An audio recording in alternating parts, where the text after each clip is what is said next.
C'est assez poussiéreux dedans.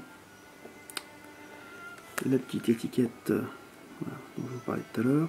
Alors j'étais inquiet tout à l'heure quand je tenais le poste parce que j'ai bien compris que c'était un poste tout courant, hein, il n'y a pas de transformateur. Ce qui signifie que vous avez un des deux fils ici. Si je prends un ohmmètre et que j'ouvre l'interrupteur, bah tiens, on va le faire après. Je pense que je devrais avoir un contact franc. Ce qui veut dire que bah, c'est le genre de radio, une fois qu'elle est branchée directement au secteur, en imaginant qu'on est du 110, bah, si on touche le châssis, on meurt, en fait, hein, pour être très clair. Donc c'est pour ça qu'il est protégé et qu'il est... et je m'inquiétais parce qu'il y a des vis en métal en dessous. Hein, et je me disais, bizarrement, quand je tiens le poste, quand je mets les mains sous le poste pour le soulever, je touche les vis. Alors je trouve ça un peu bête. Et en fait, les vis sont vissées donc dans des pattes en métal, hein, qu'on voit ici, en forme de L. Et la patte est elle-même rivetée sur une plaque. Alors ça ressemble à du carton ou à du bois, on va dire travaillé. Un espèce de mélange de bois de colle ou je sais pas quoi. Ou du carton très dur, je sais pas. En tout cas, c'est un matériau qui devrait être normalement isolant. Et on voit bien que c'est ce carton qui ensuite est rifté sur le châssis. Donc je vérifierai, mais normalement, ça veut dire qu'il ne doit pas y avoir contact entre la vis et le châssis. Ce qui est assez rassurant d'un point de vue sécurité. Voilà, évidemment, on a quelque chose de l'autre côté. Alors, j'ai pas vu devant. Ceci, qui est clairement une résistance de puissance. Alors, a priori, il y a 3 plots. Elle est reliée en fait à la résistance maximum, hein, au plot du haut, au plot du bas. Donc je sais pas ce qu'elle fait comme valeur. Elle est assez imposante. Alors je sais pas quel type de puissance elle peut supporter. 5 ou 10 watts, enfin, à mon avis facile. Ceci dit, j'ai regardé tout à l'heure rapidement sur le schéma entre deux prises de vue et je ne la vois pas. Donc c'est clairement une pièce rapportée. En tout cas, c'est pas sur le schéma. C'est une résistance bobinée. Elle est enrobée d'une espèce de ciment blanc qui est un peu craquelé de partout. Donc déjà, je vais vérifier qu'elle est encore bonne. Et le cas échéant, ben, je vais me poser la question de savoir est-ce qu'il faut que je la garde ou pas. Parce que est-ce qu'elle est vraiment utile?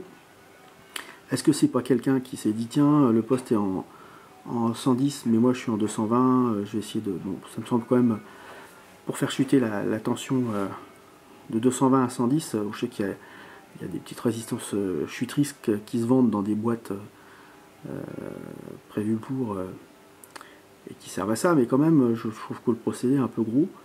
Il ne s'agit pas de quelques volts, hein, il s'agit quand même de diminuer la tension par 2. Donc en termes de rendement, c'est pas terrible. Si c'est ça, c'est pas la bonne idée, je pense. Ceci dit, dans un autre poste que j'ai... Ben, c'est un Philips, un tout courant aussi. J'ai carrément vu un condensateur de machine à laver, enfin bon, un truc dans ce goût-là, pour faire passer la tension de 220 à 110 volts. Alors bon, c'est bizarre. Enfin bon. Moi dans l'idée, hein, je préfère le remettre en état, utiliser un transformateur d'isolement d'abord, hein, puisque c'est un poste tout courant. Donc on va essayer on va essayer de pas prendre de risques avec sa santé. Donc un transformateur d'isolement pour être isolé du secteur. J'ai un transformateur 220-220.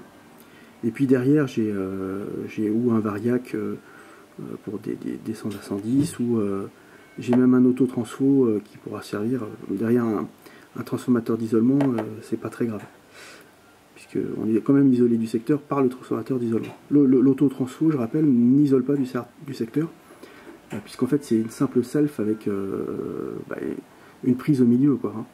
Donc quand vous touchez le fil, vous touchez le fil du secteur, c'est exactement la même chose.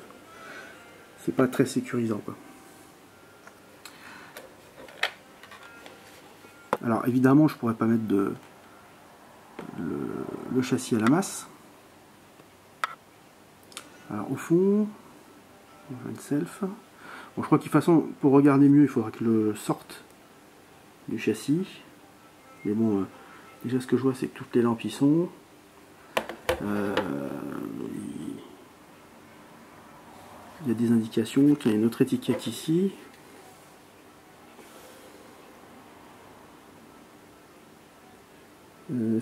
Finale inspection, d'accord. Et donc il faudrait que je sorte le châssis, que je le nettoie, et puis bon, on va voir ce qu'on peut en faire. Bon, une petite précision supplémentaire avant d'aller plus loin.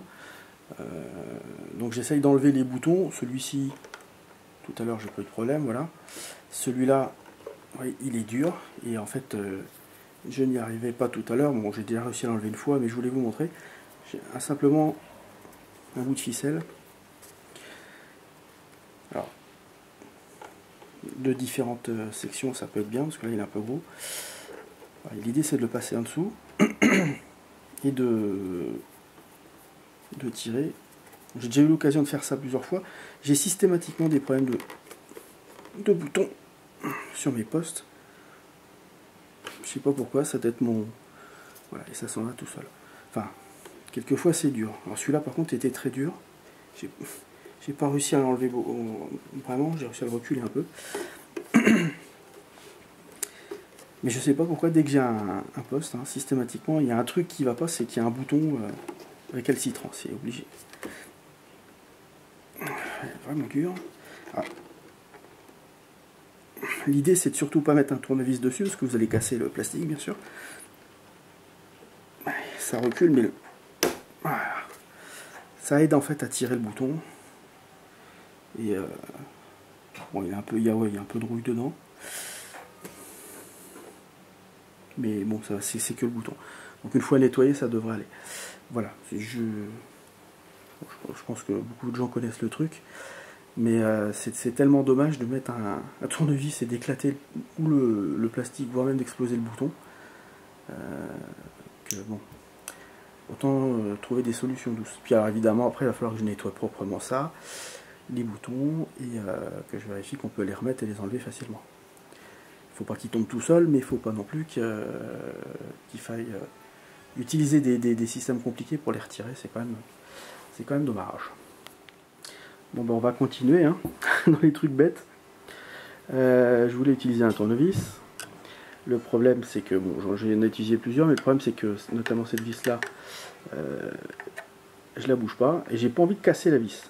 Parce que ça, si je force avec celui-là ou avec l'autre que j'avais à côté, ça fera pareil. Donc je me suis dit, bon, bah c'est des clés, enfin c'est des vis à tête, comment dire, à 7 pans là. Donc je vais utiliser une clé, tout simplement. Sauf que si je prends une clé de 7, elle est trop grande, et donc ça tourne. Si je prends une clé de 6, elle est trop petite, donc ça rentre pas. Et alors ça, j'ai eu le problème avec des clés Allen notamment.